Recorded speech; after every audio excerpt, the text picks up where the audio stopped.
अस्सलाम वालेकुम, कैसे हैं आप सब। तो आज हम स्टार्ट करने जा रहे हैं एक्सरसाइज 3A का क्वेश्चन नंबर 1। तो मेरे पास ये बुक 2 है जिसको हम D2 भी बोलते हैं और उसका ये चैप्टर नंबर 3 चल रहा है। तो मैंने इस चैप्टर के नेम से एक सेपरेट प्लेलिस्ट बना दी है, उसका लिंक नीचे डिस्क्रिप्शन में डाल दिया है। आपको इस चैप्टर से रिलेटेड तमाम सोल्यूशंस इसी प्लेलिस्ट में मिलेंगे। तो अगर आप इस चैप्टर से रिलेटेड बाकी सोल्यूशन में इंटरेस्टेड हो तो इस चैप्टर की प्लेलिस्ट का लिंक डिस्क्रिप्शन में से देख सकते हैं।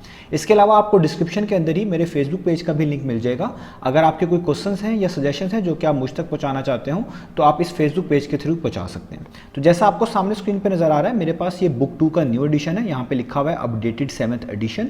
तो इसका जो प्रीवियस एडिशन था मैंने उससे रिलेटेड भी काफ़ी कंटेंट कवर किया हुआ है। अगर आपके पास अभी भी ओल्ड एडिशन मौजूद है तो आप मेरे यूट्यूब चैनल का प्लेलिस्ट सेक्शन देख सकते हैं। वहाँ पे आपको तमाम सोल्यूशंस D1 से लेकर D3 तक डिफरेंट प्लेलिस्ट की फॉर्म में ईजिली मिल जाएंगे। तो आज हम इस वीडियो में इस न्यू एडिशन के एक्सरसाइज 3A का क्वेश्चन नंबर 1 करने जा रहे हैं। मैंने इस वीडियो को डिफरेंट सेक्शंस में डिवाइड कर दिया है। अगर आप वीडियो को स्किप करके अपनी मर्जी का सॉल्यूशन देखना चाहते हैं, लाइक पार्ट सी का या पार्ट डी का स्किप करके देखना चाहते हैं तो वो भी आप आसानी से देख सकते हैं। मैंने वीडियोस की टाइमलाइन जो है बना दी है, उनके चैप्टर्स बना दिए हैं। तो आप वीडियो को स्किप करके भी देख सकते हैं और अगर आप चीज़ों को डिटेल में समझना चाहते हैं तो आप स्टार्ट से भी देख सकते हैं, जिस तरह आपको ईजी लगे। तो आइए स्टार्ट कर लेते हैं हम क्वेश्चन नंबर 1 को। तो क्वेश्चन नंबर 1 की सबसे पहले हम स्टेटमेंट रीड करेंगे, इनको समझेंगे और फिर इसका सोल्यूशन स्टार्ट करेंगे। तो क्वेश्चन नंबर 1 में लिखा हुआ है कंप्लीट द टेबल। इस टेबल को कंप्लीट करके दिखाना है। कंप्लीट करने का क्या मतलब है, यहाँ पे बेसिकली ए पार्ट से लेकर एफ तक डिफरेंट पार्ट्स दिए हुए हैं आपको, और आप देख सकते हैं इनमें कुछ बॉक्सेस बने हुए हैं और कुछ बॉक्सेस एम्प्टी हैं और कुछ बॉक्सेस में वैल्यूज गिवन है। जैसे आप ए पार्ट की ही एग्जांपल ले लें, इसमें ऊपर लिखा हुआ है कॉस्ट प्राइस और PKR। PKR का आपको पता ही है, हमारी जो करेंसी है हम उसको बोलते हैं पाकिस्तान रुपीज़, एक तरह का ये उसका यूनिट आप कह लें। PKR means Pakistan rupees. तो यहाँ पे कॉस्ट प्राइस हमें गिवन है 40 रुपीज़, ठीक है, किसी चीज़ की। उन्होंने उस चीज़ का जिक्र नहीं किया, बस ये बता दिया उसकी कीमत जो है, कॉस्ट प्राइस जो है उसकी 40 रुपीज़ है। आगे उसकी सेलिंग प्राइस भी गिवन है PKR में, वो है 45 रुपीज़। आपसे क्या पूछा जा रहा है, प्रॉफिट स्लैश लॉस। वो कह रहे हैं अगर प्रॉफिट हुआ है तो यहाँ पे प्रॉफिट लिख दें, अगर लॉस हुआ है तो यहाँ पे लॉस लिख दें। ये मैं अभी आपको समझाऊंगा प्रॉफिट लॉस क्या चीज़ है। और अगले सेक्शन में आप अगर देख लें, अगला जो बॉक्स है उसमें लिखा हुआ है profit slash loss as a percentage of cost price.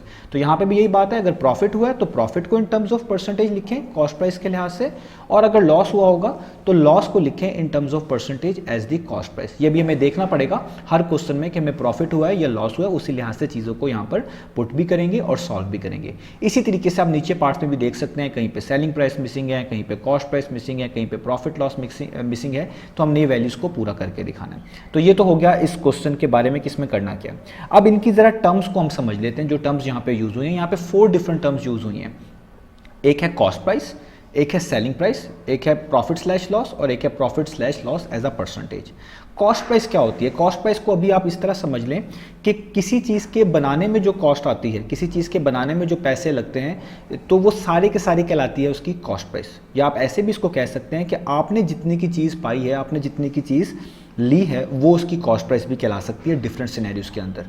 Selling price क्या होती है कि आपने जितने की चीज़ ली थी, आप ज़ाहिर बात है उसको सेल आउट अगर करेंगे तो वो जो प्राइस आपको मिलेगी उसको बेचने के बाद, वो कहलाएगी सेलिंग प्राइस। यानी जितने की चीज़ आपने बेची है सिंपल, वो उसकी सेलिंग प्राइस होती है।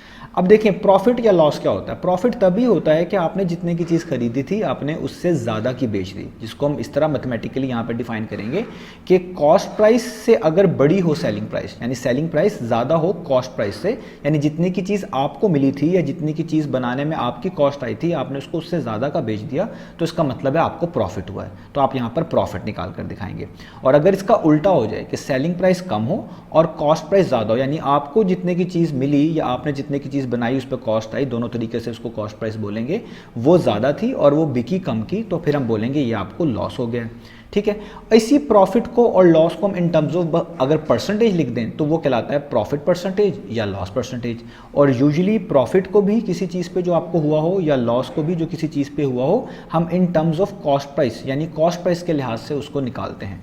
तो जितनी चीज़ की कॉस्ट प्राइस होती है, जो मैं आपको एक्सप्लेन कर चुका हूँ, उसी के लिहाज से उसकी प्रॉफिट और उसकी लॉस की परसेंटेज को रिप्रेजेंट किया जाता है। उसी के लिहाज से उसकी प्रॉफिट या लॉस परसेंटेज निकाल कर दिखाई जाती है। ये भी क्वेश्चन में आएगी भी, तो आप इसको और बेहतर तरीके से समझ लेंगे। तो उम्मीद है आपको इस क्वेश्चन की स्टेटमेंट के बारे में, इस टेबल के बारे में अच्छी समझ आ गई होगी। आइए अब स्टार्ट करते हैं इसके पार्ट नंबर ए से। तो अब आपको सामने स्क्रीन पर क्वेश्चन नंबर 1 नज़र आ रहा है। मैंने इसका टेबल जो है यहीं पे पेस्ट कर दिया है ताकि आप लोगों के लिए कोई कन्फ्यूजन ना हो, आसानी रहे, हम चीज़ों को यहीं से देखकर सामने लिख सकें।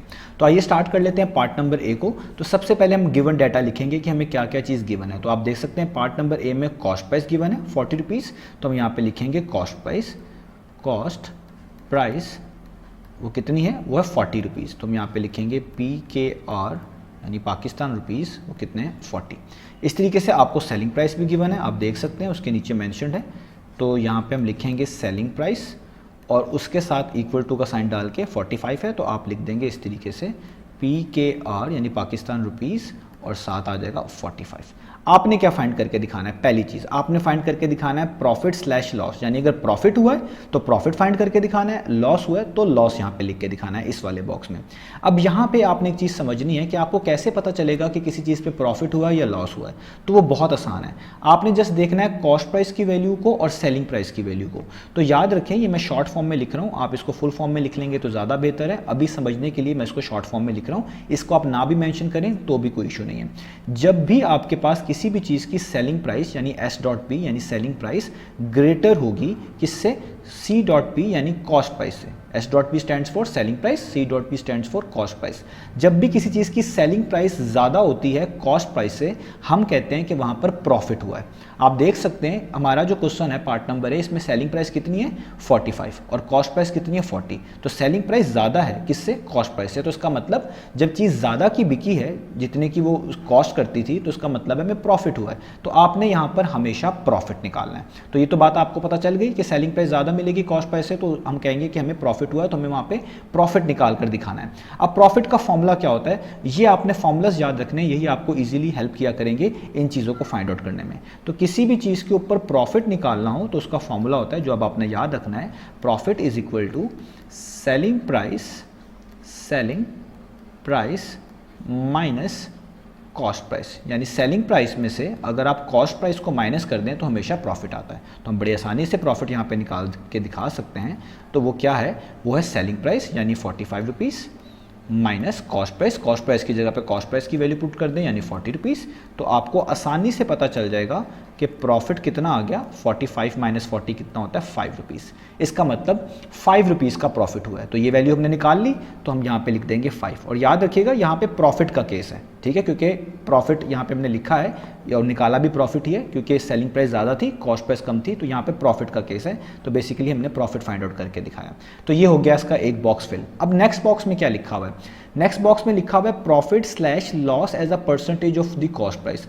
वो कह रहे हैं अगर प्रॉफिट हुआ है तो उसको कॉस्ट प्राइस के लिहाज से इन टर्म्स ऑफ परसेंटेज कैलकुलेट करके दिखाएं, और अगर लॉस हुआ है तो लॉस को इन terms of percentage of cost price निकाल कर दिखाएं। तो अगर प्रॉफिट हुआ होगा तो आपको प्रॉफिट परसेंटेज निकालनी पड़ेगी, लॉस हुआ होगा तो आपको लॉस परसेंटेज निकालनी पड़ेगी। तो क्योंकि हमें प्रॉफिट हुआ है तो इसलिए हमें प्रॉफिट परसेंटेज निकालनी है। तो बहुत आसान है, आपको प्रॉफिट परसेंटेज का जस्ट फॉर्मूला आना चाहिए, आगे तमाम चीज़ें आसान होंगी। प्रॉफिट परसेंटेज क्यों कह रहा हूँ, क्योंकि प्रॉफिट हुआ है। तो मैं यहाँ पे लिखूंगा आपके पास जब भी प्रॉफिट परसेंटेज निकालनी हो, क्योंकि हमारे पास यहाँ पे प्रॉफिट परसेंटेज का केस बन रहा है, तो फॉर्मूला हुआ करेगा प्रॉफिट, यानी जो प्रॉफिट हुआ है उसको ऊपर लिखें, उसको डिवाइड कर दे हमेशा किससे, कॉस्ट प्राइस से, क्योंकि उन्होंने खुद से कहा है कि प्रॉफिट को निकालना है या लॉस को निकालना है इन टर्म्स ऑफ कॉस्ट प्राइस। तो इसलिए यहाँ पर नीचे कॉस्ट प्राइस मेंशन करना लाजमी है, और उसको मल्टीप्लाई किससे कर दें, 100% से। ये फॉर्मूला आपने याद रखना है, जब भी प्रॉफिट परसेंटेज निकालनी है आपने इस फॉर्मूले को यूज़ करना है। तो हमारी रिक्वायर्ड परसेंटेज कितनी आ जाएगी, जिस वैल्यूज पुट कर दें, प्रॉफिट देखें 5 है, आप यहाँ पे लिखें 5 डिवाइड का साइन, कॉस्ट प्राइस कितना है, कॉस्ट प्राइस ऊपर क्वेश्चन में लिखा हुआ है, गिवन भी था 40 रुपीज़, तो आप इसके नीचे लिख दें 40, ठीक है, और यहाँ पे आप लिख दें 100 और साथ क्या डाल दें यहाँ पे परसेंटेज का साइन वैसे ही। अब जस्ट हमने इस पर कैंसिलेशन करनी है और इसका हमारे पास आंसर आ जाएगा।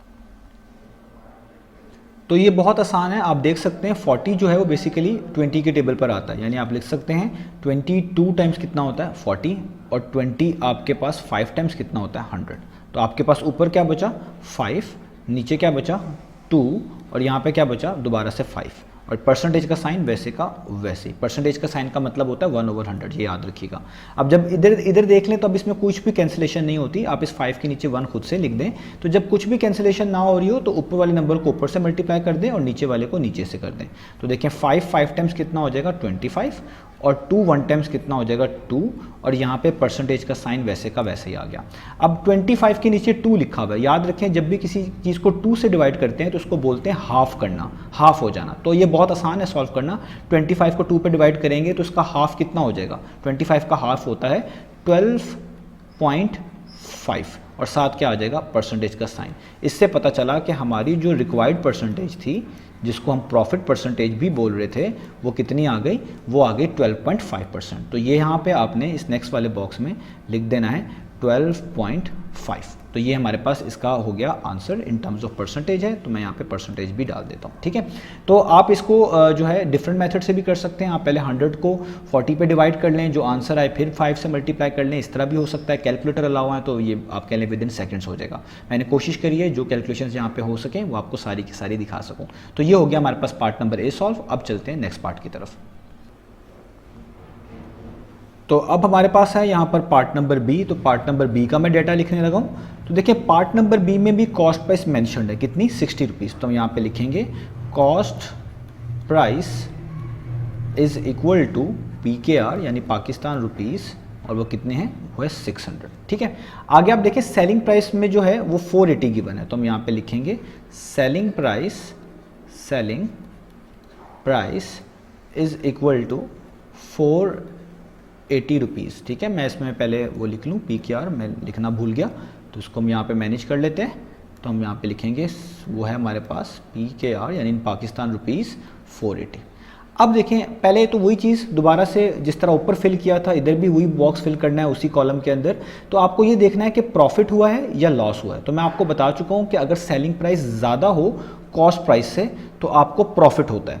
तो और अगर इसका उल्टा हो जाए, उल्टा क्या होगा कि आपके पास जो कॉस्ट प्राइस है यानी C.P का मतलब है कॉस्ट प्राइस, वो ज़्यादा हो किससे, सेलिंग प्राइस से यानी S.P से यानी सेलिंग प्राइस से, तो इसका मतलब है ये लॉस का केस है, ये प्रॉफिट का केस नहीं बल्कि लॉस हुआ है, क्योंकि कॉस्ट ज़्यादा की थी और चीज़ सेल कम की हुई।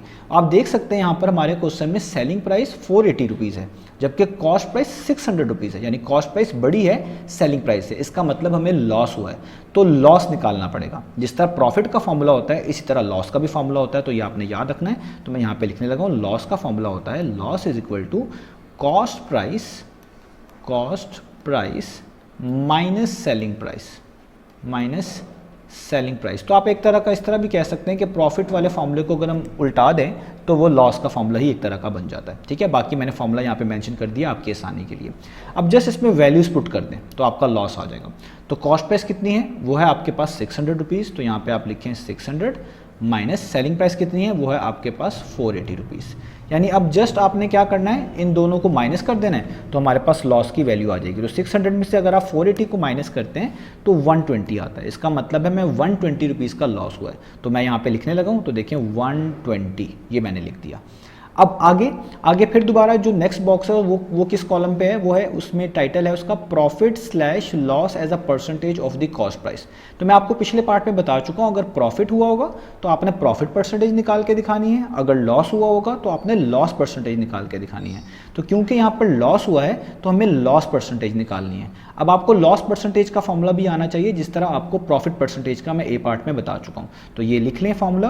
तो लॉस परसेंटेज का फॉर्मूला होता है इन टर्म्स ऑफ परसेंटेज लॉस, यानी लॉस लिखें ऊपर, उसको डिवाइड कर दें कॉस्ट प्राइस पे। नीचे कॉस्ट प्राइस मैं क्यों लिख रहा हूँ, क्योंकि उन्होंने क्वेश्चन में ही कहा हुआ है कि आपने प्रॉफिट और लॉस को इन टर्म्स ऑफ कॉस्ट प्राइस निकाल कर दिखाना है। अगर सेलिंग प्राइस होता तो नीचे सेलिंग प्राइस लिखता, क्योंकि कॉस्ट प्राइस मेंशन है तो नीचे कॉस्ट प्राइस ही लिख रहा हूँ। और यूजुअली इसी पे प्रॉफिट और लॉस कैलकुलेट किया भी जाता है।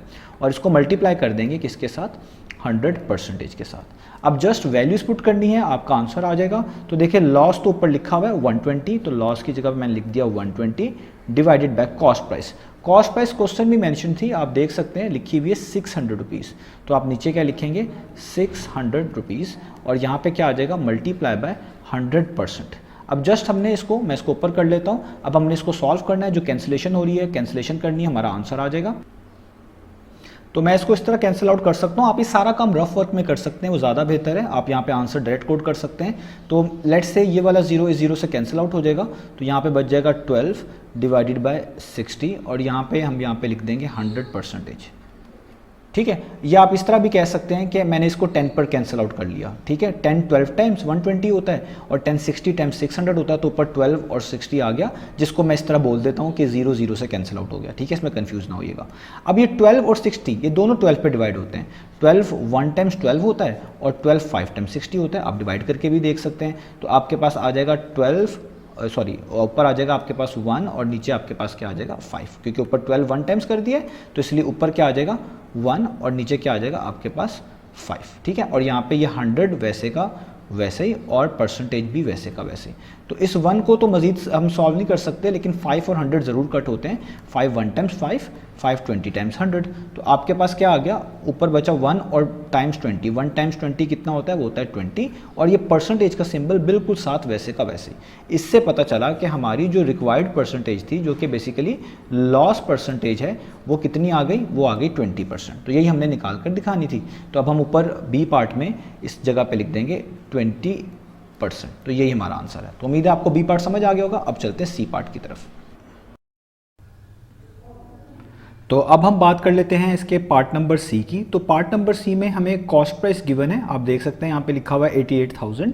सेलिंग प्राइस मिसिंग है, प्रॉफिट स्लैश लॉस वाला जो कॉलम है ये भी मिसिंग है, और यहाँ पे आगे गिवन है प्रॉफिट ऑफ 4%, जिसका मतलब है कि इस सी पार्ट के अंदर प्रॉफिट परसेंटेज गिवन है जो कि 4% है। तो जब भी किसी चीज़ की प्रॉफिट परसेंटेज गिवन हो, इसका मतलब है उस केस में प्रॉफिट हुआ है, वो प्रॉफिट से रिलेटेड क्वेश्चन बनेगा। तो यहाँ पर जो ये प्रॉफिट स्लैश लॉस वाला कॉलम है, यहाँ पे आपको प्रॉफिट निकालना पड़ेगा, ना कि लॉस निकालना पड़ेगा। तो एक चीज तो ये क्लियर होगी कि हमें प्रॉफिट निकालना पड़ेगा, क्योंकि प्रॉफिट परसेंटेज गिवन है, और सेलिंग प्राइस तो यहाँ पे मिसिंग है, जिस तरह स्टार्ट में बताया, तो ये भी निकालनी पड़ेगी। तो दो चीजें निकालनी पड़ेगी, एक प्रॉफिट, एक सेलिंग प्राइस, और गिवन क्या गया है, कॉस्ट प्राइस गिवन है और profit as a percentage given है। तो आइए स्टार्ट कर लेते हैं। अब हम इस डाटा को यहाँ पे लिखेंगे।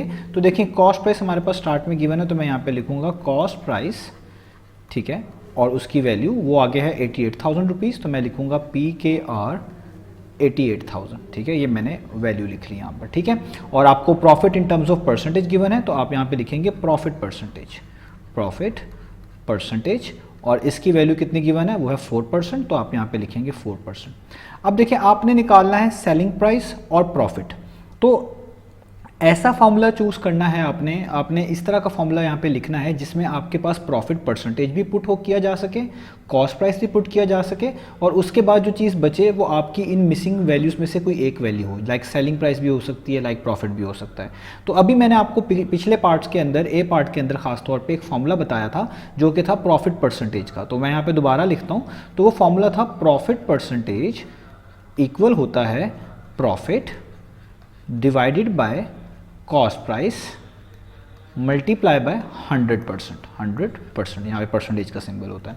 ये C.P का मतलब है कॉस्ट प्राइस। मैंने ये वाला फॉर्मूला क्यों चूज़ किया, क्योंकि अगर आप देखें इस फॉर्मूले में प्रॉफिट परसेंटेज भी आ रहा है, वो मेरे पास गिवन है, इस फॉर्मूले में कॉस्ट प्राइस भी आ रही है, वो मेरे पास गिवन है, प्रॉफिट निकाल के दिखाना पड़ेगा, ये गिवन नहीं है, तो वही हमें फाइंड भी करना है, तो ये भी ओके हो गया, और 100% तो जस्ट एक नंबर है, उसके लिए कोई इशू भी नहीं है। तो आप ऐसा ही फॉर्मूला चूज़ करेंगे जिसमें सारी वैल्यूज़ आपकी पुट हो सकें, और सारी वैल्यूज़ को पुट करने के बाद जो चीज़ बच रही हो वही अननोन हो, वही आपने फाइंड आउट करनी हो। जिस तरह प्रॉफिट मुझे यहाँ पे चाहिए, सेलिंग प्राइस भी मुझे चाहिए, तो यहाँ पे मुझे प्रॉफिट आसानी से मिल जाएगा, और प्रॉफिट की मदद से मैं सेलिंग प्राइस तो आसानी से निकाल ही लूँगा। अब आपने क्या करना है, वैल्यूज़ पुट करनी। तो प्रॉफिट परसेंटेज कितना है, वो है 4%, तो आप इसके नीचे लिख देंगे 4%। प्रॉफिट की वैल्यू, एक्चुअल प्रॉफिट जो है हमारे पास, वो हमने फाइंड आउट करना है, तो प्रॉफिट वैसे लिखेंगे। C.P का मतलब कॉस्ट प्राइस है, वो गिवन है 88,000, तो आप लिखेंगे 88,000, और यहाँ पे आ जाएगा 100, और साथ क्या आ जाएगा, परसेंटेज का सिंबल, इस तरीके से। तो देखिए ये परसेंटेज का मतलब होता है 1/100, ये याद रखिएगा। परसेंटेज का क्या मतलब होता है, 1/100। तो अगर परसेंटेज राइट साइड पे भी मौजूद हो, लेफ्ट साइड पे भी मौजूद हो, और मल्टीप्लाई हो रही हो तमाम चीज़ों के साथ, जिस तरह यहाँ पे ये 4% लिखा हुआ है, तो इसको मल्टीप्लाई के केस में ही लेंगे, और इधर भी जो 100% लिखा हुआ है, इसमें इस परसेंटेज को मल्टीप्लाई के केस में ही लेंगे, तो ये परसेंटेज बेसिकली कैंसिल हो जाती है। यानी आप इस परसेंटेज को और इस वाले परसेंटेज को कैंसिल आउट कर सकते हैं। आप नहीं भी करेंगे, 1/100 लिखेंगे, तब भी इसको जब मूव करवाएंगे, सॉल्व करेंगे, तब भी ये कैंसिल हो ही जानी है। तो आपके पास फाइनल चीज़ क्या बचेगी, 4, यहाँ पर आपके पास बचेगा प्रॉफिट, और नीचे है आपके पास 88,000 इस तरीके से, और यहाँ पर है आपके पास 100। तो देखिए ये दो जीरोस, इन दो जीरो से आप कैंसिल आउट कर सकते हैं, तो नीचे सिर्फ 880 बन जाएगा। और आप ऐसे भी कह सकते हैं, अगर आपको ये चीज़ समझ ना आए, कि 100 1 टाइम्स 100 होता है और 100 को 880 से मल्टीप्लाई करें तो 88,000 बन जाता है। वरना आप ऐसे भी कर देते अगर कि दो जीरोस को दो जीरो से कट कर देते तो यहाँ पे 880 ही बचता और वहाँ पे कुछ भी ना बचता, यानी 1 बचता, वो भी ठीक था। तो यहाँ पे बच जाएगा 4 is equal to profit divided by 880 और यहाँ पे मल्टीप्लाई बाय 1, इसको आप लिख भी लें तो भी ठीक है, ना लिखें तो भी ठीक है। अब देखें 880 प्रॉफिट से डिवाइड हो रहा है, इसको जब आप दूसरी तरफ मूव करेंगे, क्योंकि आपने प्रॉफिट निकालना है, तो ये 4 से जाके क्या हो जाएगा, मल्टीप्लाई हो जाएगा। और प्रॉफिट को 1 टाइम्स करने की जरूरत नहीं है, वो प्रॉफिट ही होगा, जाहिर बात है, 1 से कोई भी चीज़ मल्टीप्लाई हो उसमें कोई भी फर्क नहीं पड़ता। अब जस्ट आपने 880 को किससे मल्टीप्लाई कर देना, 4 से। तो जब आप 880 को 4 से मल्टीप्लाई करेंगे तो आपके पास आंसर आ जाएगा 3520। तो मैं इसको सही करके यहाँ पे लिख देता हूँ, हमारे पास इसका आंसर आएगा 3520। तो यही हमने फाइंड आउट करके दिखाना था, यही हमारा प्रॉफिट है। तो इसको मैं यहाँ पे मेंशन भी कर देता हूँ टेबल में। तो प्रॉफिट हमने निकाल लिया, वो कितना आया है, वो है 3520। तो प्रॉफिट वाले सेक्शन के अंदर 3520 मैंने लिख दिया। अब देखिए प्रॉफिट फाइंड आउट कर लिया, अब क्या रह गया, selling price. Selling price missing है, तो उसके लिए भी मैंने आपको फॉर्मूला बताया हुआ है। तो वो कौन सा फॉर्मूला है, वो ये वाला फॉर्मूला है। आप इसी फॉर्मूले को दोबारा यूज़ करेंगे जो कि प्रॉफिट से रिलेटेड था। Profit is equal to selling price minus cost price. ये वाला फॉर्मूला मैंने क्यों लिखा है, क्योंकि मेरे पास सारी चीज़ें यहाँ पे गिवन है और जो चीज़ मैंने फाइंड आउट करनी है वो भी इसमें मौजूद है। आप देखिए मेरे पास प्रॉफिट भी है, मेरे पास कॉस्ट प्राइस भी गिवन है और सेलिंग प्राइस तो मैंने फाइंड आउट करनी है। तो सबसे बेस्ट फॉर्मूला यही रहेगा सेलिंग प्राइस को निकालने के लिए। तो आप देखें प्रॉफिट की जगह पे प्रॉफिट की वैल्यू जो यहाँ पे लिखी हुई है 3520 पुट कर दें, ये मैंने पुट कर दी। सेलिंग प्राइस तो आपने बेसिकली निकाल कर दिखानी है, तो इसलिए इसकी जगह पे आपको सेलिंग प्राइस ही लिखना पड़ेगा। तो मैं यहाँ पर इसकी जगह पर सेलिंग प्राइस ही लिख रहा हूँ। कॉस्ट प्राइस ऊपर क्वेश्चन में ही गिवन थी, यानी आप देख सकते हैं कॉस्ट प्राइस थी 88,000 पार्ट नंबर सी में, तो आप यहाँ पे लिख देंगे 88,000। ठीक है, अब ये माइनस है 88,000, जब आप इसको इक्वेशन के दूसरी तरफ मूव करेंगे ये प्लस हो जाएगा। अब दोनों साइड पे 88,000 अगर प्लस भी करवा दें तो भी उसका मतलब भी यही बनेगा। और यहाँ पे जस्ट क्या रह जाएगा, सेलिंग प्राइस, जो हमने फाइंड आउट करके दिखानी है, ये हो जाएगा सेलिंग प्राइस। ठीक है, तो अब आपने क्या कर लेना है, अब आपने जस्ट इन वैल्यूज़ को ऐड करना है, तो आपका आंसर आ जाएगा 3520 में 88,000 जब आप ऐड करेंगे तो आपके पास आंसर आएगा 91520। तो यही आपकी सेलिंग प्राइस है, यही हमने फाइंड आउट करके दिखानी थी। तो यहाँ से हमने दोनों चीज़ें फाइंड आउट कर ली और मैंने आपको फॉर्मूलाज भी बता दिए। अब इस वैल्यू को पुट भी कर देते हैं ऊपर, तो उस कॉलम में अब हम सेलिंग प्राइस की जगह पे लिख देंगे 91520, ये हमारी सेलिंग प्राइस होगी। तो यहाँ पे ये सी पार्ट खत्म हुआ। उम्मीद है आपको ये सी पार्ट समझ आया होगा। अब चलते हैं इसके नेक्स्ट पार्ट की तरफ। तो अब स्टार्ट कर लेते हैं डी पार्ट। तो डी पार्ट में हमें कॉस्ट प्राइस गिवन है, आप देख सकते हैं यहाँ पे लिखा हुआ है 5680। सेलिंग प्राइस नहीं गिवन, वो फाइंड आउट करनी है। प्रॉफिट स्लैश लॉस वाला जो कॉलम है उसमें जो यहाँ पे बॉक्स बनता है वो भी फाइंड आउट करना है। और अगले वाले बॉक्स में लिखा हुआ है लॉस ऑफ 22.5%, यानी डी पार्ट के अंदर हमें लॉस परसेंटेज दी हुई है या परसेंटेज लॉस दिया हुआ है। जब भी किसी चीज़ की loss in terms of percentage given हो या लॉस परसेंटेज गिवन हो, इसका मतलब है वहाँ पे लॉस हुआ है, तो आपको लॉस फाइंड आउट करना है। तो जिस तरह पिछले क्वेश्चन में प्रॉफिट परसेंटेज गिवन थी तो प्रॉफिट फाइंड आउट करके दिखाया था, तो इस वाले क्वेश्चन के अंदर हमें लॉस परसेंटेज गिवन है, तो हमने लॉस फाइंड आउट करके दिखाना है। तो एक चीज़ लॉस फाइंड आउट करनी है और सेलिंग प्राइस भी मिसिंग है और सेलिंग प्राइस भी फाइंड आउट करके दिखाना है। और दो चीज़ें गिवन है, कॉस्ट प्राइस और loss in terms of percentage, उसको हम यहाँ पर लिख लेते हैं। तो हमारे पास सबसे पहले कॉस्ट प्राइस गिवन है, तो हम यहाँ पे लिखेंगे cost price is equal to 5680 और ये PKR में है, याद रखिएगा, पाकिस्तान रुपीज़ के अंदर। और इसके बाद loss in terms of percentage है, तो loss in terms of percentage है वो कितना है, वो है 22.5%। 22.5%। तो देखें अब जिस तरह पिछले वाले पार्ट में हमारे पास प्रॉफिट परसेंटेज गिवन था, कॉस्ट प्राइस गिवन थी, तो हमने प्रॉफिट परसेंटेज का फॉर्मूला यूज़ किया। अब इस वाले पार्ट में हमारे पास लॉस परसेंटेज गिवन है और फिर से कॉस्ट प्राइस गिवन है, तो यहाँ पे आपने लॉस परसेंटेज वाला फॉर्मूला यूज़ करना है। आपने हमेशा वही फॉर्मूला यूज़ करना है जिसमें आपकी दोनों वैल्यूज़, जो भी यहाँ पे गिवन वैल्यूज़ हैं, वो उसमें ईजिली सेटल हो जाएँ, ईजिली एडजस्ट हो जाएँ और वो चीज़ भी मौजूद हो उस फॉर्मूले के अंदर जो आपने फाइंड आउट करनी है। जैसे हमने यहाँ पे सेलिंग प्राइस भी फाइंड आउट करना है और लॉस भी फाइंड आउट करना है, तो हम हम ऐसा ही फॉर्मूला यूज़ करेंगे जिसमें ये वाली वैल्यूज़ भी पुट हो जाए और उसमें इन दोनों चीज़ों में से यानी सेलिंग प्राइस या लॉस में से कोई ऐसी चीज़ आ रही होगी जो कि हमने फाइंड आउट करनी है। तो हम लॉस परसेंटेज का फॉर्मूला यूज़ करेंगे जो इससे पहले भी हम यूज़ कर चुके हैं। तो आइए अब स्टार्ट करते हैं। हम किस तरह करेंगे, हम लिखेंगे लॉस परसेंटेज का फॉर्मूला। तो loss in terms of percentage equal होता है लॉस, ऊपर लॉस लिखते हैं, डिवाइड करते हैं इसको भी कॉस्ट प्राइस से, सी डॉट पी का मतलब है कॉस्ट प्राइस, और मल्टीप्लाई कर देते हैं 100% के साथ। ठीक है, तो अब यहाँ पे आपने एक चीज़ नोटिस करनी है, लॉस परसेंटेज भी हमें देखें गिवन है, कॉस्ट प्राइस भी हमें गिवन है, 100% तो जस्ट 100 तो एक नंबर है वो तो पहले से ही पता है। तो देखिए लॉस सिर्फ बचता है जो कि नहीं पता और वही हमने फाइंड आउट भी करके दिखाना है। तो यानी सब चीज़ें ठीक है। तो वैल्यूज पुट कर दें, लॉस के नीचे लॉस की वैल्यू जो कि है 22.5% और लॉस तो हमें फाइंड आउट करना है तो उसकी जगह पे लॉस ही लिखना पड़ेगा। कॉस्ट प्राइस ऊपर दी हुई है 5680 रुपीज़ और यहाँ पर 100% वैसे। ये परसेंटेज का सिंबल इस वाले परसेंटेज से कैंसिल आउट आप कर दें, आप ये शायद क्रॉस ना भी लगाएं, अगले वाले स्टेप में ये परसेंटेज सिंबल्स वैसे रिमूव कर दें तो भी ठीक है। तो दोनों तरफ परसेंटेज आ रही है, ये कैंसिल आउट हो जाते हैं क्योंकि परसेंटेज जहाँ भी एक तरह की 22.5 से मल्टीप्लाई हो रही है वहाँ पे भी तमाम चीज़ों से मल्टीप्लाई हो रही है। तो ऐसे केस में आप परसेंटेज सिंबल को कैंसिल आउट कर सकते हैं। तो यहाँ पर जस्ट क्या बचेगा, तो इस परसेंटेज को इस परसेंटेज से कैंसिल आउट करने के बाद हमारे पास यहाँ पे बच जाएगा 22.5 इज़ इक्वल टू लॉस। और यहाँ पे आपने समझना है, देखें यहाँ पे ये 100 लिखा हुआ है और यहाँ पे 5680 लिखा हुआ है। इसमें आप इस एक ज़ीरो को इस एक ज़ीरो से कैंसिल आउट कर दें तो यहाँ पे जस्ट बच जाएगा 10 और यहाँ पे जस्ट बच जाएगा 568। आप ऐसे भी कर सकते हैं और इसके अलावा आप टेबल भी पढ़ सकते हैं, जैसे टेबल के थ्रू भी आप कैंसिल आउट कर सकते हैं। जैसे आपको पता है कि 10 के टेबल में 100 आता है, आप लिख सकते हैं 10 टाइम्स कितना होता है 100 और 10 को 568 से मल्टीप्लाई करें तो कितना आता है 5680। तो दोनों तरीक़ों से ठीक है। अगर आप यहाँ पे जीरोस को जीरो से कैंसिल आउट करें, जो चीज़ें बच जाएँ उनको लिख लें तब भी यही आता है, और 10 के टेबल पर इन दोनों को डिवाइड करके इस तरह कट कर दें तो भी यही आएगा। तो नीचे आपके पास बचेगा loss divided by 568 multiply by 10। ठीक है, परसेंटेज तो कैंसिल आउट हो चुके हैं। तो अब आपने क्या करना है, 568 को आप देख सकते हैं यहाँ पे ये डिवाइड हो रहा है, आप इसको इक्वेशन के दूसरी तरफ मूव करेंगे तो ये मल्टीप्लाई हो जाएगा। तो आप इसको लिखेंगे 22.5 मल्टीप्लाई बाय 568 और यहाँ पे जस्ट क्या बचेगा लॉस, ठीक है, और मल्टीप्लाई बाय 10। अब आपने इन दोनों वैल्यूज़ को मल्टीप्लाई करना है जो कि बहुत सिंपल है। मैं यहाँ पे आपको इसकी वैल्यू डायरेक्ट बता रहा हूँ कि 22.5 को जब आप 568 से मल्टीप्लाई करेंगे तो आप जिस तरह कैलकुलेटर पे देख सकते हैं तो आपके पास आ जाएगा 12780। तो आप यहाँ पे लिख देंगे 12780 और यहाँ पे जस्ट क्या बचेगा लॉस और साथ मल्टीप्लाई बाय 10।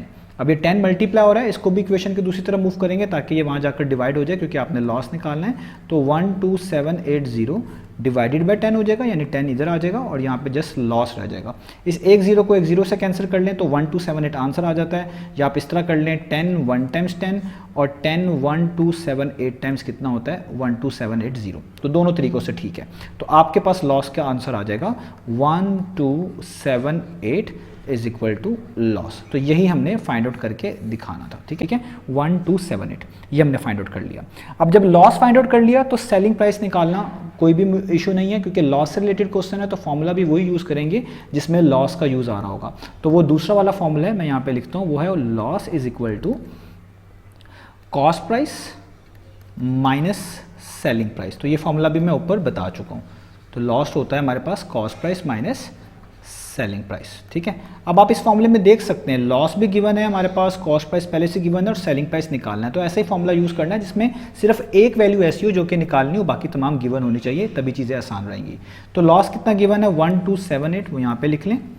कॉस्ट प्राइस कितना गिवन है वो 5680 थी, आप देख भी सकते हैं डी पार्ट में मैंशनड है, तो इसलिए आप कॉस्ट प्राइस लिखेंगे 5680 माइनस सेलिंग प्राइस तो फाइंड आउट करना है, तो इसको आपने वैसे का वैसे ही रहने देना है इस तरीके से। ठीक है, अब आप देख लें इस 5680 के पीछे कोई साइन नहीं है, जिसके पीछे कोई साइन ना हो हम इसको पॉजिटिव कंसीडर करते हैं। तो जब इस पॉजिटिव 5680 को इक्वेशन के दूसरी तरफ मूव करेंगे ये नेगेटिव हो जाएगा, यानी 1278 से जाके माइनस हो जाएगा इस तरीके से। ठीक है, और यहाँ पे जस्ट क्या बचेगा, इस साइन को लाजमी लिखना है, इस साइन को ना भूल जाइएगा, अक्सर स्टूडेंट इसको लिखना भूल जाते हैं। ये साइन वैसे ही रहेगा माइनस, और आगे सेलिंग प्राइस वैसे का वैसे ही होगा। वैसे का वैसे ही लिख देंगे। अब ये पॉजिटिव है और ये नेगेटिव है। प्लस माइनस का मतलब क्या होता है? माइनस, यानी आपने माइनस करना है। तो आप क्या करेंगे, 5680 में से 1278 को माइनस करेंगे तो आपके पास आंसर आएगा 4402। ये आपका आंसर आएगा। और क्योंकि साइन बड़ी वैल्यू का लगाएंगे तो ये बड़ी वैल्यू है, इसके पीछे माइनस का साइन है, तो यहाँ भी क्या आ जाएगा, माइनस का साइन। यहाँ पे पहले से ही माइनस का साइन मौजूद है जो कि सेलिंग प्राइस के साथ चलता आ रहा है। ठीक है, अब आपने क्या करना है, माइनस को इस माइनस से कैंसिल आउट कर देना। इस माइनस को अगर आप 1 समझें तो आप इस तरह भी समझ सकते हैं कि 1 इस सारी चीज़ से मल्टीप्लाई हो रहा था, इधर भी -1 इस सारी चीज़ों से मल्टीप्लाई हो रहा था, यानी दोनों तरफ -1 मल्टीप्लाई हो रहा था, तो आप इनको कैंसिल आउट कर सकते हैं इस तरीके से। तो इससे पता चला कि हमारे पास S.P जिसको हम सेलिंग प्राइस बोलते हैं वो कितना आ गई, वो आ गई 4402। तो आप ऊपर लिख सकते हैं इस वाले बॉक्स में कि सेलिंग प्राइस कितनी है, 4402, और यही हमने फाइंड आउट करके दिखानी थी। तो यहाँ पे हमारा ये खत्म हुआ पार्ट नंबर डी। उम्मीद है आपको ये समझ आया होगा। अब चलते हैं इसके नेक्स्ट पार्ट की तरफ। तो अब हमारे पास है पार्ट नंबर ई। तो पार्ट नंबर ई में कॉस्ट प्राइस आपके पास नहीं गिवन, सेलिंग प्राइस 28.14 है, प्रॉफिट स्लैश लॉस वाला जो बॉक्स है वो भी एम्प्टी, यानी ये वैल्यू भी फाइंड आउट करके दिखानी है, और लास्ट में आपको गिवन है profit in terms of percentage. जब भी profit in terms of percentage given होता है इस क्वेश्चन में, इसका मतलब है कि हमें प्रॉफिट निकालना होता है। तो इसका मतलब है हम यहाँ पे इस बॉक्स में प्रॉफिट की वैल्यू निकाल कर लिखेंगे, क्योंकि प्रॉफिट परसेंटेज गिवन है। अगर लॉस परसेंटेज गिवन होती है और ये वाला बॉक्स एम्प्टी होता तो लॉस निकालते। तो क्योंकि यहाँ पे प्रॉफिट परसेंटेज गिवन है, इसका मतलब है एक तो प्रॉफिट निकाल कर दिखाना है और कॉस्ट प्राइस भी मिसिंग है, और दूसरी चीज हमने कॉस्ट प्राइस निकाल के दिखानी है। गिवन क्या है, सेलिंग प्राइस जो कि 28.14 है, और profit in terms of percentage. इन दोनों चीजों को मैं यहाँ पे सेपरेटली आप देख सकते हैं गिवन डाटा के तौर पे लिख लिया है। अब यहाँ पर कौन सा फॉर्मूला यूज़ करें कि हमारे पास कॉस्ट प्राइस निकल आए या फिर प्रॉफिट निकल आए। तो इससे पहले जो हमने फॉर्मूलाज यूज़ किए हैं वो अगर आप यहाँ पे ट्राई करेंगे तो आपको थोड़ी सी दिक्कत आएगी। उसकी वजह ये है कि मिसाल के तौर पे अगर मैं प्रॉफिट परसेंटेज का फॉर्मूला यूज़ करता हूँ तो उसके अंदर कॉस्ट प्राइस आता है, और कॉस्ट प्राइस हमें चाहिए होती है, उसकी वैल्यू हमारे पास गिवन होनी चाहिए। लेकिन आप ई पार्ट में देख सकते हैं ये पहला पार्ट है जिसमें कॉस्ट प्राइस गिवन नहीं है। तो हम ऐसा ही फॉर्मूला चूज़ करते हैं जिसके अंदर हमारी सारी वैल्यूज जो है एडजस्ट भी हो जाए, यानी हम इनको पुट कर लें और जो चीज़ बचे वो वही वाली वैल्यू हो जो हमें चाहिए हो, या उसकी मदद से हम कोई बाकी वैल्यूज निकाल पाएँ। तो यहाँ पर एक फॉर्मूला आपको याद रखना है, वो बहुत सिंपल सा फॉर्मूला है। उसी फॉर्मूले को आप प्रॉफिट परसेंटेज में भी यूज़ कर सकते हैं और थोड़ा सा चेंज करने के बाद लॉस में भी यूज़ कर सकते हैं, यानी नेक्स्ट पार्ट में भी यूज़ कर सकते हैं। तो इस क्वेश्चन को करने के डिफरेंट मेथड अवेलेबल है। मैंने ये वाला फॉर्मूला वाला मेथड यूज़ किया है, आप इसको डिफरेंट मेथड से भी कर सकते हैं, वो भी ठीक है। तो अगर आपके स्कूल में ही आपके रिस्पेक्टिव टीचर्स को डिफरेंट वे से करवाते हैं तो वो भी ठीक है, क्योंकि काफ़ी सारे मेथड अवेलेबल होते हैं। तो अक्सर स्टूडेंट जो है कंफ्यूज हो जाते हैं कि हम कौन सा फॉलो करें। ये सब मेथड बिल्कुल ठीक है, आप इनमें से कोई भी मेथड यूज़ कर सकते हैं। तो पहले मैं वो फॉर्मूला लिख देता हूँ जो आपको हेल्प करेगा कॉस्ट प्राइस निकालने में। आपने याद भी रखना है, ये काम आपका बहुत आसान कर दिया करेगा। और इसी मेथड की जो है हम कह लें इसको यूज़ करते हुए हम आराम से बाकी मिसिंग वैल्यूज़ भी निकाल लेंगे। तो फॉर्मूला क्या है, फॉर्मूला है कॉस्ट प्राइस यानी C.P इज इक्वल टू 100। ऊपर आपने 100 लिखना होता है, नीचे इस तरह डिवाइड का साइन डालेंगे, फिर से 100 लिखेंगे, इसमें प्लस कर देंगे profit in terms of percentage, यानी प्रॉफिट परसेंटेज को आप इसमें ऐड कर देंगे, ठीक है, और मल्टीप्लाई कर देंगे सेलिंग प्राइस। ये सिंपल सा फॉर्मूला है। और अगर आपको लॉस परसेंटेज गिवन हो तो यहाँ पे प्रॉफिट परसेंटेज की जगह पे लॉस परसेंटेज लिख देना है और प्लस की जगह पे माइनस कर देना है। तो ये आपके पास लॉस परसेंटेज के लिहाज से बदल जाएगा और आपको कॉस्ट प्राइस निकाल कर दे देगा। अब ये वाला मैंने फॉर्मूला क्यों चूज़ किया, क्योंकि आप देखिए इसमें कॉस्ट प्राइस हमें मिल जाएगी, 100 तो वैल्यूज़ हैं, इनका तो कोई इशू नहीं है, प्रॉफिट परसेंटेज पहले से गिवन है, सेलिंग प्राइस भी पहले से गिवन है। तो ये चीज़ तय हो गई कि जब भी सेलिंग प्राइस और प्रॉफिट परसेंटेज गिवन हो और कॉस्ट प्राइस निकालना हो, आपने ये वाला फॉर्मूला सिंपल सा लिखना है, वैल्यूज पुट करनी है, स्ट्रेट फॉरवर्ड आपका आंसर आ जाएगा। तो अब मैं इसमें वैल्यूज पुट करता हूँ। तो यहाँ पे हम लिखेंगे 100, ऊपर वैसे का वैसे ही, नीचे डिवाइड का साइन, ये वाला 100। अब यहाँ पे एक इंपॉर्टेंट बात है, ये आपने ख्याल रखनी है कि प्रॉफिट परसेंटेज लिखनी है, यानी वो कितनी है, वो है 17 होल नंबर 1/4। इसमें परसेंटेज का साइन नहीं डालना, क्योंकि ये पहले से ही डिजाइन हुआ होता है, परसेंटेज को पहले से ही कवर कर रहा होता है, ऊपर इसमें 100 लिखा होता है, उसी वजह से लिखा होता है। तो इस वजह से आपने बस 17 होल नंबर 1/4 लिखना है, परसेंटेज का साइन नहीं यूज करना, ना उसकी वैल्यू। तो जस्ट आप लिखेंगे 17 होल नंबर 1/4 और यहाँ पे मल्टीप्लाई बाय सेलिंग प्राइस, वो कितनी है, वो है 28.14। अब इसको आपने सॉल्व कर लेना है। तो सॉल्व करना बहुत आसान है, इसको आप ऊपर लिखेंगे 100 इस तरीके से, और आपको ये एलसीएम निकालना आता है। तो मैं इस चीज़ को यहाँ पे रफ वर्क में करके दिखा रहा हूँ इसकी कैलकुलेशंस, ताकि आपके लिए आसान हो जाए। तो देखें ये लिखा हुआ है 100 प्लस 17 होल नंबर 1/4। आपको पता है आप इसको कन्वर्ट कर सकते हैं मिक्स फॉर्म से कॉमन फॉर्म में। 417 टाइम्स कितना होता है, 68, और जो आंसर आता है इसको ऊपर वाले में प्लस करा देते हैं, वो कितना हो जाएगा 69, और नीचे आ जाएगा 4, और यहाँ पे कुछ भी नहीं है, यहाँ पे आप खुद से क्या लिख सकते हैं 1, ठीक है। तो अब आपने मेथड सीखा हुआ है कि जब भी दो फ्रैक्शंस को प्लस या माइनस करना होता है हम उनके डिनोमिनेटर सेम बनाते हैं। जिस तरह 69 के नीचे देखिए 4 लिखा हुआ है, तो अगर मैं इस 1 को भी 4 बनाना चाहता हूँ तो बहुत आसान है, मैं नीचे इधर भी 4 से मल्टीप्लाई कर दूंगा, ऊपर भी कर दूंगा। ये सिंपल एलसीएम वाला मेथड जो होता है आप वो भी फॉलो कर सकते हैं, उससे भी हो जाएगा। इससे क्या फ़ायदा होगा, ये बन जाएगा 400 टाइम्स कितना हो जाएगा 400, और यहाँ पे क्या बचेगा जस्ट 69/4।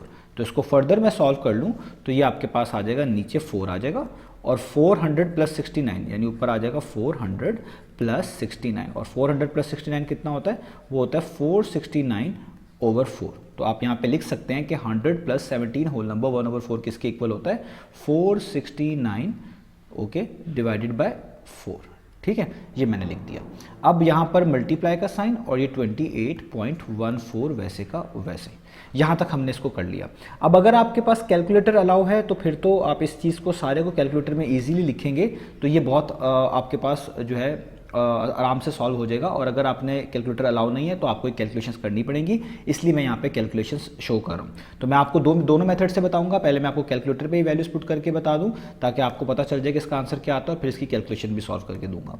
तो देखिए ऊपर 100 लिखा मैंने, नीचे दोबारा से फ्रैक्शन डाली 469 डिवाइडेड बाय 4 लिखा, और इस सारी वैल्यूज़ को मैंने क्या कर दिया, मैंने इसको मल्टीप्लाई कर देना है हमारे पास 28.14 से। आप देख सकते हैं मैंने कैलकुलेटर में चीज़ें कैसे लिखी हैं, इक्वल टू प्रेस कर रहा हूँ तो देखिए 24 आंसर आ रहा है। तो कैलकुलेटर में अगर आप करेंगे तो आप यहीं पे डायरेक्ट या बल्कि पिछले स्टेप में भी डायरेक्ट 24 लिख सकते हैं।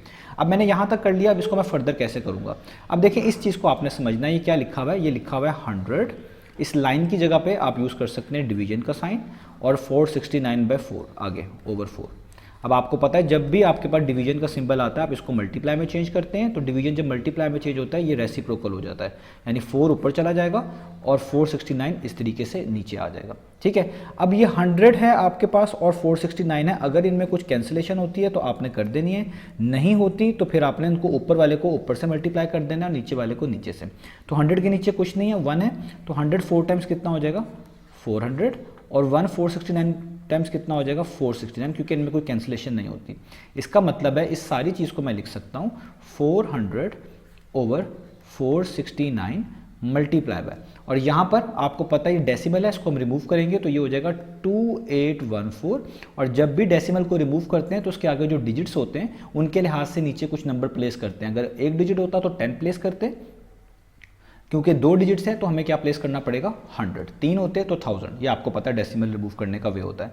अब देखिए यहाँ पे कितनी आसानी हो गई, 100 1 टाइम्स 100 होता है, 100 4 टाइम्स कितना होता है 400, तो यहाँ पे बन गया 4, यहाँ पे बच गया नीचे 469, और यहाँ पे बच गया 2814। इसके नीचे आप 1 लिख लें तो भी ठीक है, ना लिखें तो भी ठीक है। अब आपने देखना है कि क्या 4 और 469 तो कैंसिल आउट नहीं होता तो यहाँ पे कर देते। तो बस ये चेक कर लेना कि 2814 और 469 में कोई रिलेशन बनता है कि क्या ये कैंसिल आउट हो सकते हैं। तो इसका सिंपल सा वे है, आप क्या लिखें 469 को बाहर लिखें क्योंकि ये नीचे लिखा हुआ है, डिवाइड हो रहा है 2814 से, और 2814 को इस तरीके से आप इसके सिंबल के इनसाइड लिखें।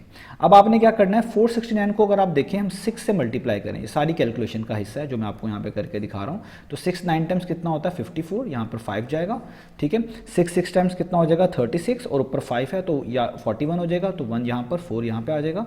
6 4 टाइम्स होता है 24, तो ये कितना आ जाएगा 28। तो आप देख सकते हैं कि 469 को 5 से करने से बेसिकली आप 6 से करने से बेसिकली आपके पास कितना आता है 2814, ठीक है। तो इससे पता चलता है कि ये दोनों कैंसिल आउट होते हैं। तो 469 1 टाइम्स, 469 6 टाइम्स, ठीक है।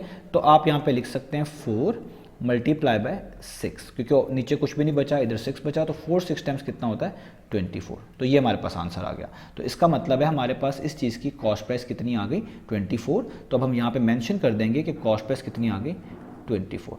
और जब कॉस्ट प्राइस 24 आ जाए तो अब हमने यहाँ पे प्रॉफिट निकाल के दिखाना था। तो प्रॉफिट निकालना कोई भी मुश्किल नहीं है। आप प्रॉफिट में जस्ट आपको पता है उसका फॉर्मूला क्या होता है। तो प्रॉफिट का फॉर्मूला होता है, मैं ऊपर भी लिख चुका हूँ, selling price minus cost price. तो कॉस्ट प्राइस तो अभी निकाली है 24, और सेलिंग प्राइस आपको क्वेश्चन में गिवन थी, वो कितनी थी 28.14। तो आप यहाँ पे सेलिंग प्राइस लिखेंगे 28.14, और कॉस्ट प्राइस अभी आपने निकाली है ऊपर 24, ठीक है। 28.14 में से 24 माइनस करेंगे तो आपके पास आ जाएगा 4.14, ठीक है, तो ये आपका प्रॉफिट आ गया। तो अब यहाँ पे प्रॉफिट में आप लिख देंगे 4.14, ठीक है, तो ये हमारे पास इसका आंसर आ गया। तो यहाँ पे हमारा ई पार्ट खत्म हुआ। तो इस तरीके से आप कॉस्ट प्राइस इसको फाइंड आउट कर सकते हैं। मैंने सारी कैलकुलेशन यहाँ पे करके बता दी हैं और हमारा ये पार्ट हो गया कंप्लीट। तो अब चलते हैं हम अपने नेक्स्ट पार्ट की तरफ। तो अब हमारे पास है इसका लास्ट पार्ट, एफ पार्ट। तो एफ पार्ट में भी ई पार्ट की तरह आप देख सकते हैं कॉस्ट प्राइस मेंशन नहीं है, सेलिंग प्राइस 506.85 गिवन है, प्रॉफिट स्लैश लॉस वाला बॉक्स भी एम्प्टी है, यानी ये भी फाइंड आउट करके दिखाना है, और आगे लॉस परसेंटेज दी हुई है, लॉस ऑफ 7% लिखा हुआ है, यानी लॉस परसेंटेज गिवन है। तो जब लॉस परसेंटेज गिवन है तो इस टेबल के मुताबिक इसमें लॉस फाइंड आउट करना है। अगर प्रॉफिट परसेंटेज गिवन होती तो प्रॉफिट फाइंड आउट करना होता। तो इसका मतलब है एक हमें लॉस फाइंड आउट करके दिखाना पड़ेगा, वो एम्प्टी है, और यहाँ पर कॉस्ट प्राइस भी फाइंड आउट करके दिखाना पड़ेगा। और क्या चीज़ गिवन है, सेलिंग प्राइस गिवन है और ये लॉस परसेंटेज गिवन है। तो हम यहाँ पे मेंशन कर देते हैं, हमारे पास S.P यानी सेलिंग प्राइस गिवन है, वो कितनी है, वो है 506.85 और हमारे पास loss in terms of percentage given है। तो हम यहाँ पे लिखेंगे लॉस परसेंटेज कितनी है, हमारे पास 7%, ठीक है। अब जिस तरह ई पार्ट में मैंने आपको बताया था, जब भी कॉस्ट प्राइस आपके पास ना गिवन हो, वो मिसिंग हो, और प्रॉफिट या लॉस परसेंटेज में से कोई चीज़ दी हुई हो, तो एक फॉर्मूला हमारे पास ऐसा मौजूद है जो हमें हेल्प करता है कॉस्ट प्राइस को निकालने में। क्योंकि पिछले क्वेश्चन में प्रॉफिट परसेंटेज गिवन था और इसमें लॉस परसेंटेज गिवन है, तो हम फॉर्मूला वही यूज़ करेंगे, बस थोड़ी सी चेंजेस आ जाएंगी लॉस परसेंटेज में और एक साइन में, बाकी सारा फॉर्मूला वैसा ही है जिस तरह पार्ट नंबर ई में हमने यूज़ किया।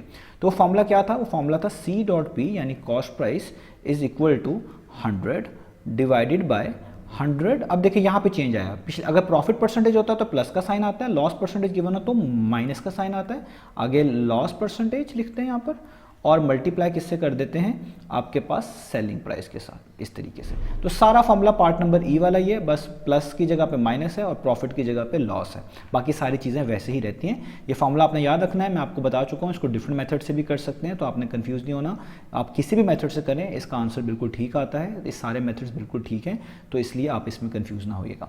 तो अब जस्ट हम इसमें वैल्यूज पुट करेंगे, आप देख सकते हैं 100 तो ऊपर पहले से ही है हमारे पास, वो वैसे ही रहेगा, डिवाइड का साइन, नीचे 100 वैसे ही लिखेंगे। लॉस परसेंटेज का मतलब होता है जस्ट आपने ये वैल्यू लिखनी होती है 7, उसके साथ परसेंटेज नहीं लगानी होती, वो पहली मैनेज्ड होती है। तो इसलिए मैं पिछले क्वेश्चन में बता चुका हूँ कि आप जब इसमें लॉस परसेंटेज की वैल्यू पुट करें तो जस्ट ये नंबर लिखें, परसेंटेज का साइन ना यूज़ करिएगा। तो यहाँ पे जस्ट मैं क्या लिखूंगा 7, और यहाँ पे हमारे पास क्या है, सेलिंग प्राइस जो कि कितनी है 506.85।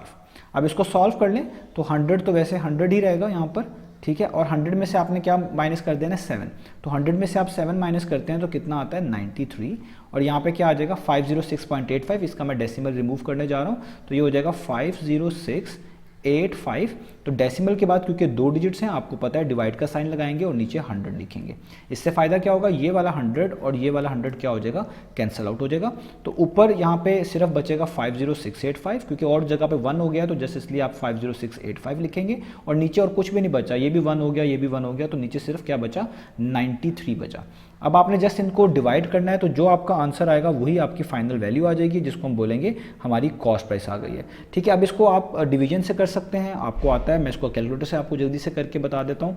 तो 50685 को सिंपल है, सिर्फ 93 से डिवाइड करना है, ठीक है।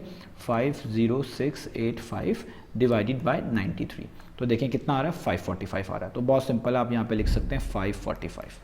आप इसको डिवाइड करना चाहें डिवाइड करके देख सकते हैं, आपको मैनुअल कैलकुलेशंस आती हैं। तो इसका मतलब है हमारे पास इसकी कॉस्ट प्राइस कितनी आ गई, वो आ गई 545। तो ठीक है, हम यहाँ पे लिख देंगे 545, ये हमारे पास आ गई। अब क्या रह गया हमारे पास, सिंपल अब रह गया लॉस, क्योंकि लॉस परसेंटेज गिवन है तो लॉस निकालना है, तो वो बहुत आसानी से निकल आएगा। आपको लॉस का फॉर्मूला आता है, लॉस का फॉर्मूला क्या होता है, लॉस का फॉर्मूला होता है cost price minus selling price, यानी कॉस्ट प्राइस में से जस्ट सेलिंग प्राइस को क्या कर दें, माइनस कर दें। तो कॉस्ट प्राइस ऊपर ही आपको नज़र आ रही है, वो है 545, ठीक है, minus selling price. Selling price आपको यहाँ पे गिवन है 506.85। आपने जस्ट इन दो वैल्यूज़ को माइनस करना है, तो 545 में से जब आप माइनस करेंगे 506.85 तो आपके पास आ जाएगा 38.15, ये आपकी लॉस है, ठीक है, इन टर्म्स ऑफ रुपीज़। तो इसलिए हम यहाँ पे लिख सकते हैं कि 38.15 हमारा क्या आ गया, लॉस आ गया। तो यहाँ पे मैं लिखने लगा हूँ, देखें 38.15 0.15। तो ये हमने फाइंड आउट कर लिया लॉस। तो इस तरीके से इस मेथड को आप इस्तेमाल करते हुए इन क्वेश्चंस को सॉल्व कर सकते हैं। तो मैंने यहाँ पर जितने भी फॉर्मूलाज बताए हैं वो सब के सब आपने जो है याद रखने हैं, वो आपको हेल्प करेंगे डिफरेंट सिनेरियोज में। और फिर मैं आपको बताता चलूँ कि इन क्वेश्चंस को डिफरेंट वे से भी किया जाता है और भी मेथड अवेलेबल हैं, वो सब के सब ठीक है। तो आप इनको किसी भी मेथड से कर लें तो एट द एंड रिजल्ट आपका सेम होता है और सब एप्लीकेबल मेथड है। तो उम्मीद है आपको ये सारी चीज़ें समझ आई होंगी। इंशाल्लाह नेक्स्ट वीडियो से मिलेंगे बाकी सोल्यूशंस के साथ।